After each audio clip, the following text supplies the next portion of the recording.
What's up everyone, welcome to this video. In this video I will show you how to use split screen mode on your Samsung Galaxy S25 or Plus. So first of all, open an app that you want to open in split screen view.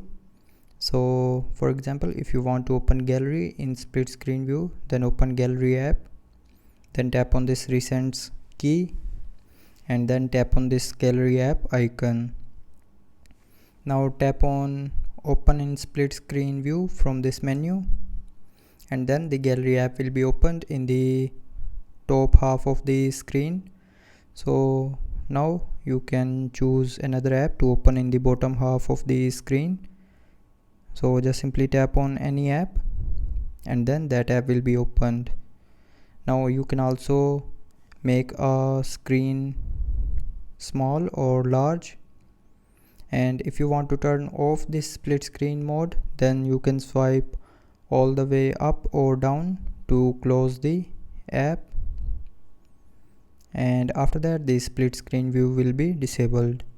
So that's how you can use split screen mode on your Samsung Galaxy S25 or Plus.